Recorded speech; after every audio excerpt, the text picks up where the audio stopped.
all, Kurt Sasser here from TGT at Fan Expo Canada 2010. We're here with one of the lead actors in one of the best hard-boiled detective series around. Chris, how you doing, Chris? I'm well, thanks, Kurt, and you're very flattering, by the way. Thank you. Well, you're an actor. I have to build you up here because you're amazing. We're not all egotists. It's a myth. It's a myth. Please. This is a great series. The Red Panda, the Hardboiled Detective Agency, everything along that line. Tell us how you got involved with Greg and everyone else. Greg's actually an old friend of mine. I first met him when he was directing Shakespeare here in Toronto. Most of my experience has been on the stage. And when he got the urge to start writing Blackjack Justice for podcast, he approached me and I said, well, sure, why not? It's something new I hadn't done before. I'd never worked in radio as a medium. And it sort of just took off from there. And it's been 5 years now and 36 episodes, plus guest star roles in Red Panda Adventures and the various summer showcase series. So, yeah, it's become a fairly significant part of my resume just on the lark because I happen to know Greg. Yeah. Well, being an actor as it is, being one with the public there, being out there as a presence, what do you enjoy about a convention like Fan Expo? Well, it's really interesting in that in theatrical productions you have immediate feedback, right? You leave the stage door after the show and there are people who will tell you.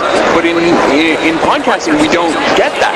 At least I don't, because I don't have the email address that people send things to. So for me, I kind of go into the recording studio and then a few months later I download and listen to it, but I never really get the sense that it's out there.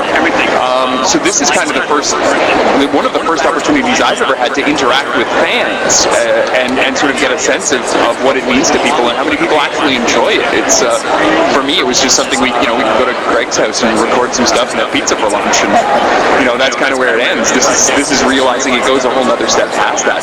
It's really interesting, really fun.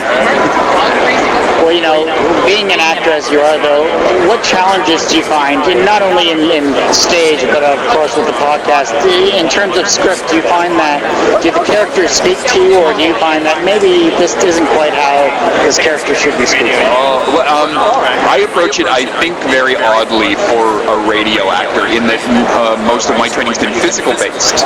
So I tend to flail a lot, and each character I do has a very different body, and I'll literally stand differently depending on which can. Some of them can get a little bit extreme. So I think that's the big challenge is because one of my big tools as an actor, my physical presence, I can't use on the radio. I have to find other ways of doing that, and I still adopt the physical mannerisms, but how do I use my voice to exhibit those? I don't know where I'm going with this, really. It's not something I've ever had to explain before. You're cut off in a way because you're just a disembodied voice. That you have to accentuate everything to it, and at the same time be a lot more subtle because you don't want it to be one note the whole time. If you just do angry, it's boring, monotonous, right? So you have to it takes a lot more thought than most of the projects I do. That was fine. That was good. I liked it. That was a great answer, though. But I'm going to ask the same question as I did with Greg here. Fan Expo, it's going to close down. You're going to head back home. Prepare for another podcast, another wonderful adventure, and into the minds and the ears of the valued listeners of your podcast, though. But what are you personally going to take away from your experiences here? Well, as I said, the fact that people actually listen and appreciate what I do. As I say, it started as a lark, something I did as a favor, and to socialize, to have fun with my fellow actors, as an exercise almost. And this is really the first time I've got to interact with fans and see how much enthusiasm there is for it out there. So it really kind of re-energizes me after 5 years of doing it. Like, I have a whole new reason to keep doing it. This is Blackjack Justice saying, you're watching two guys talking. Thank you so much.